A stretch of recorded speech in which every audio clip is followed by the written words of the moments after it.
का जो व्रत करने वाली होती हैं, जो चतुर्थी का पूजन करने वाली होती हैं, उनके भीतर का एक भाव होता है कि जैसे ही शाम का समय आए चंद्रदेव का पूजन करें। चंद्र जब प्रकट हो जाए, कलश भर लिया, उसके नीचे आखा दाना रख दिया, चावल गेहूं जो भी आप रखते हो पूजन के लिए, ऊपर पात्र आदि रख दिया, जलाशय, फिर अपन ने घी का दिया लगाकर पूजन भी कर ली। तो जो चतुर्थी का पूजन करने वाली होती हैं, जो चतुर्थी का नियम व्रत धारण करने वाली होती हैं, बड़ी बड़ी चतुर्थियां करती हैं या उसका नियम धारण करती हैं, तो चतुर्थी का जो पूजन करती है वो किस चीज के लिए होता है? केवल संतान, पुत्र, परिवार, हमारा कुटुंब, हम जिस कुल में हैं, हमारा कुल वैभव की ओर बढ़े, संपदा की ओर बढ़े और उसकी आयु बढ़े,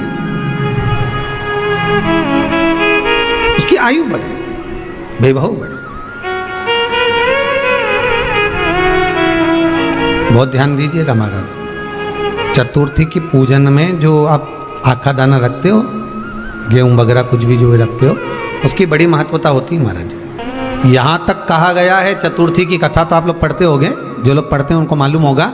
चतुर्थी की कथा में लिखा है, चौथ माता के व्रत में वर्णन किया गया है कि वो आखा दाना जो रखा जाता है, मान लो कोई जरूरी काम होता है तभी आखा दाना को रखा जाता है, संभाल के रखते हैं कि हम इस काम के लिए जा रहे हैं और हमारा ये कार्य सफल होना चाहिए। तो जिसने चतुर्थी का व्रत करा है, जिसने चंद्रदेव का पूजन करा, चतुर्थी का व्रत करा, वो गणेश जी से विनती करके वहां से 2-4 आखा दाना उठा ले, और जो व्यक्ति का काम अटक रहा है अपने ही घर का, पर दूसरे कुल को नहीं देना, अपने ही कुल के अंतर्गत जो काम अटक रहा है उसकी जेब में, उसके पल्लू में उस चीज को रख दिया जाए। तो चतुर्थी जो अगली आती है, जैसे आप महीने की करते हो तो महीने की, और आप जैसे करते हो कि 4 अलग बड़ी बड़ी चतुर्थी करते हो, तो उसके अनुसार आपका कार्य सिद्ध होता ही है। उस आखे दाने का इतना महत्व होता है क्योंकि चतुर्थी का व्रत करने वाली माता जब व्रत करती है तो स्वयं चतुर्थी की कथा में लिखा हुआ है कि पार्वती जी गणेश जी से चतुर्थी की कथा बचवाती। चतुर्थी की कथा बाची किसने थी? स्वयं गणेश जी महाराज ने। और सुनी किसने थी?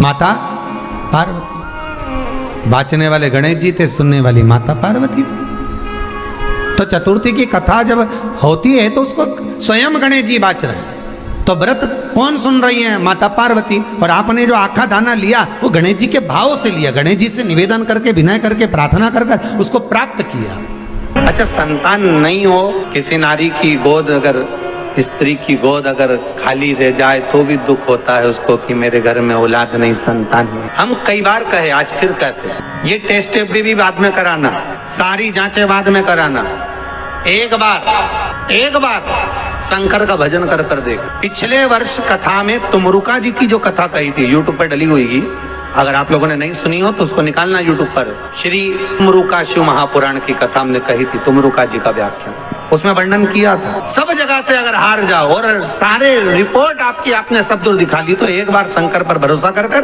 तुमरुका जी का नाम लेकर सफेद आंकड़े की जड़ को शिव जी पे से रजस्वला धर्म के 7वें दिन 21 बार घुमा लो, नाम गोत्र बोलकर कमर में लाल धागे में बांध लो, पीपल के पत्ते शिव जी को चढ़ाओ, उठा कर लाओ, उस एक पत्ते को रात्रि को गाय के दूध में उकालो और उस दूध को दोनों पति पत्नी पियो, साथ रहिए। समय आएगा, बाबा चाहेगा तो 3 या 4 महीने में गर्भ ठहर ही जाएगा। सारे डॉक्टर को दिखा लिया अपनी जगह, टेस्ट भी करवा लिया अपनी जगह, पर एक बार प्रयोग, और वो विश्वास रखकर करना पड़ेगा। शंकर पर जो भी कार्य कर रहे हो आप, जो उपाय कर रहे हो आप, शिव का स्मरण कर, भगवान पर अगर विश्वास रखोगे, भरोसो दृढ़ इन चरणन करो, श्री वल्लभ नख चंद्र छटा बिन सब जगह माही अंधेरो। अगर भरोसा है तो शंकर है, और भरोसा नहीं तो शिव कहां से?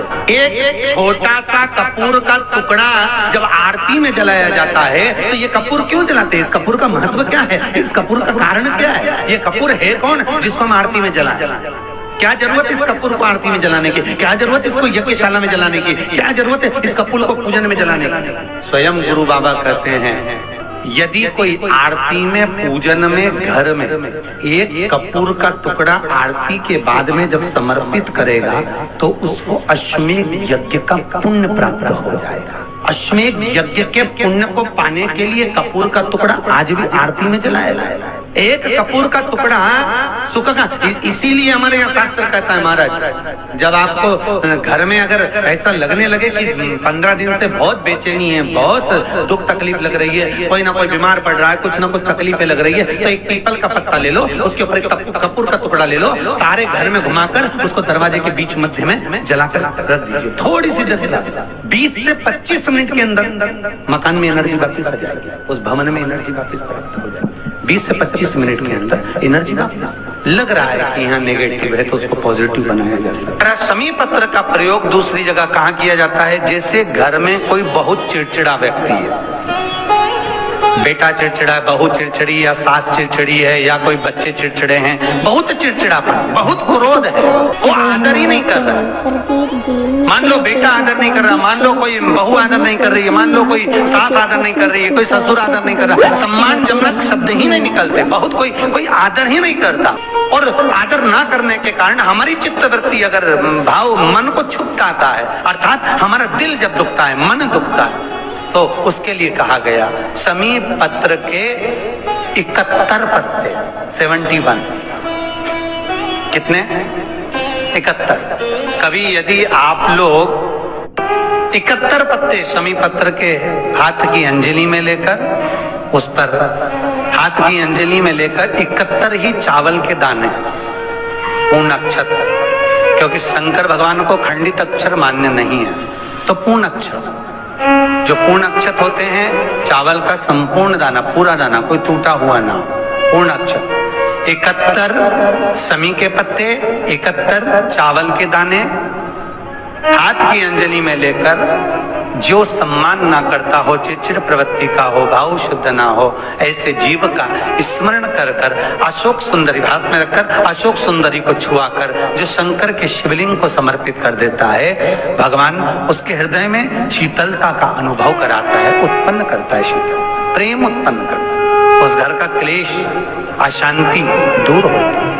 शमी पत्र का इतना कहते हैं, रामकथा तो कहती संत चलते फिरते तीर्थ, जब वो जाते हैं उनके चरण पड़ते ही ना जाने हमारे घर में कोई नेगेटिव ऊर्जा हो तो बाहर निकल जाए, बाहर चित्तवृत्ति में वही भगवान शिव का स्मरण हो, शंकर का अनुमोदन हो, शंकर का महीने में एक बार पानी के लोटे में, जल के पात्र में थोड़ा सा दूध डालकर, 5 काली मिर्ची डालकर शंकर को समर्पित करते रहो, तो जिंदगी में कभी घर के अंदर कोई बड़ी बीमारी प्रवेश नहीं कर सकती, कभी जिंदगी में नहीं आ सकती। बस जल के पात्र में थोड़ा सा दूध डालिए, 5 काली मिर्ची चढ़ा दी और शंकर को समर्पित कर किया, कुंदकेश्वर महादेव के नाम से। कौन से महादेव?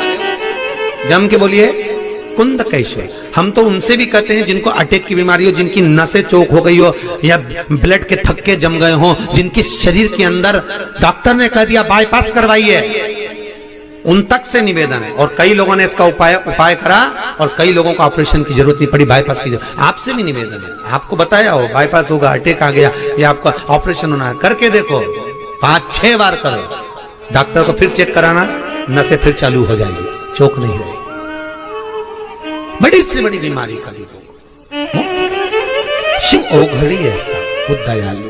हर हर महादेव। श्री शिवाय नमस्तभ्यम भक्तों। हमारे पूजनीय प्रदीप जी मिश्रा के चरणों में हमें नमन करना चाहिए, क्योंकि उनकी वजह से आज हमारा हिंदू धर्म इतना जागरूक हो चुका है कि हमारे घर के बच्चे भी मंदिर की सीढ़ी चढ़ने लगे हैं। और हमारे आदरणीय गुरु जी के उपाय इतने काम कर रहे हैं कि शायद डॉक्टर की ना दवा गोली काम कर रही है, बस उपाय कर लो अपना काम बन जाता है। और हमें इस बात की भी खुशी मनानी चाहिए कि हमारा जन्म हिंदू धर्म में हुआ। और ऐसे ही उपाय के लिए हमारे चैनल को सब्सक्राइब और वीडियो को लाइक जरूर कर रखें, ताकि आने वाली वीडियो आप तक सबसे पहले पहुंचे। हर हर महादेव। श्री शिवाय नमस्तभ्यम।